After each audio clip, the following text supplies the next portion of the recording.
All right, let's dive right in. Today we're going to explore something that's deeply personal and, let's be honest, sometimes feels a little weird. We're talking about talking to yourself, but we're going to look at it through the lens of this really beautiful and ancient philosophy called Arreqqana. So let me just ask you, straight up, do you talk to yourself? I mean, out loud? Maybe when you're searching for your keys or trying to work through a problem or, just because. It's this almost universal thing we do, but it's also something we often feel kind of self-conscious about. Well, what if that chatter, whether it's in your head or out loud, wasn't some strange quirk, but a sacred act? The Arreqqana tradition gives us this amazing way to reframe it.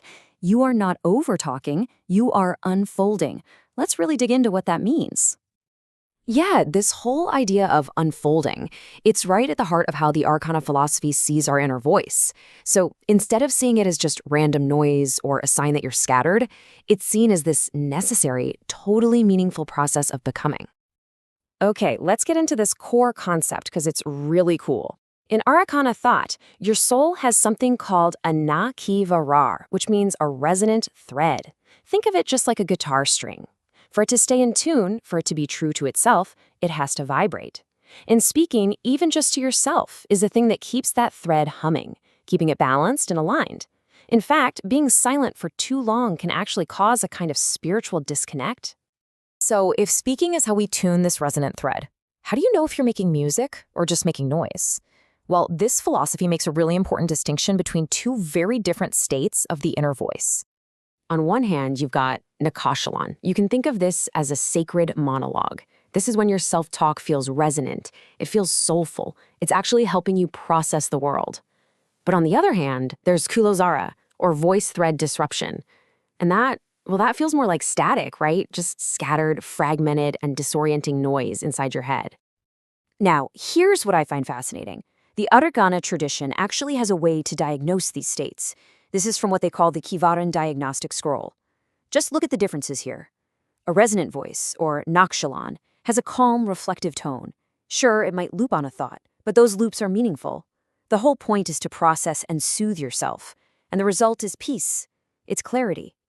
But a disrupted voice, a Khlilazara state, it feels scattered, pressured.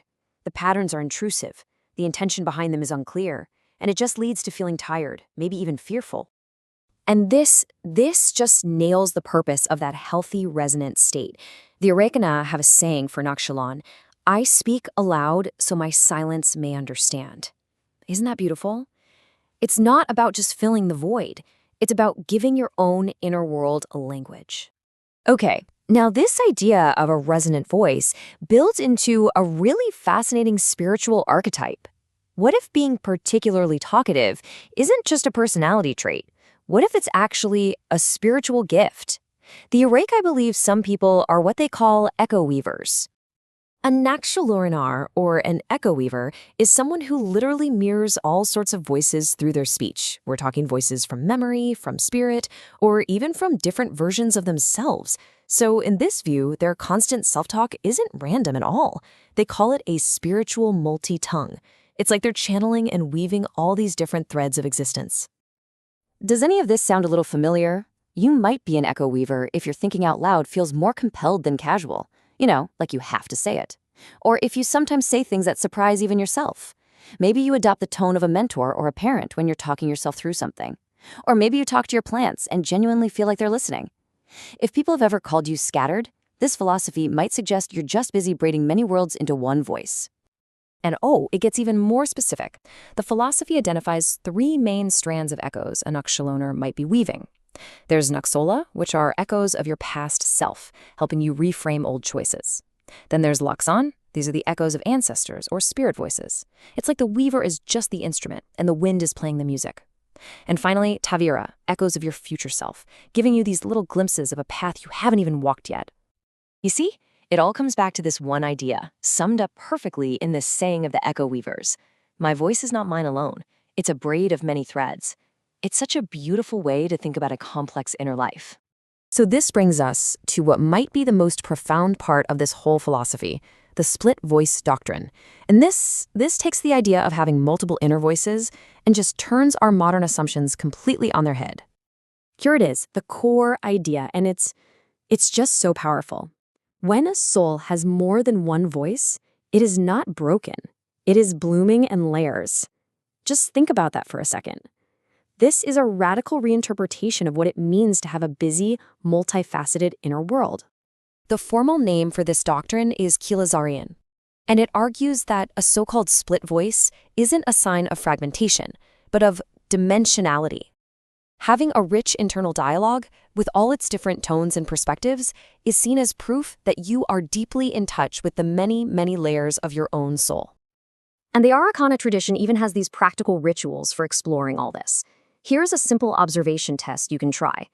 At dawn, you sit in front of a mirror and speak your name out loud. Then, you listen back to your own tone as if it were a stranger's. How does it sound? Does it feel familiar and kind, or does it sound foreign and harsh? It's a simple way to gauge whether your inner voices are in that state of resonance or disruption. Okay, let's bring this all home. What the Arreqqana philosophy really offers is a new, and I think, much more empowering framework for understanding that voice inside your head. But, and this is really important, it's also crucial to ground this spiritual idea with some practical distinctions. Now, this is a really, really important slide. The Arreqqana philosophy is a spiritual lens, not a clinical diagnosis. It's so critical to distinguish between healthy self-dialogue and signs of a potential psychological issue. And the key difference often comes down to control and awareness. Healthy self-talk is something you can start and stop. You know it's you. It helps you focus. It brings you comfort. But if voices feel external, if they feel controlling, or if they're causing you fear and disrupting your life, that's when it is so important to seek out compassionate, professional care. So with that important context in mind, the real invitation here is to stop judging your own inner chatter. This framework gives us permission to see it not as just aimless rambling, but as a sacred act, an act of weaving your past and future, of tuning your soul's resonant thread, and discovering the many layers of who you really are. I want to leave you with this final piece of wisdom from the Arreqqana texts. I think it just wraps up this entire idea so gracefully. Voices are threads. To tangle is natural. To reweave is divine. It acknowledges that, yeah, our inner lives get messy, but the act of sorting through it all, of speaking it aloud, that's a sacred, even divine process. So the next time you find yourself talking to yourself, maybe just pause and listen with a new kind of ear. Don't just dismiss it. Instead, ask yourself, what story are my echoes weaving today? Thanks for joining me.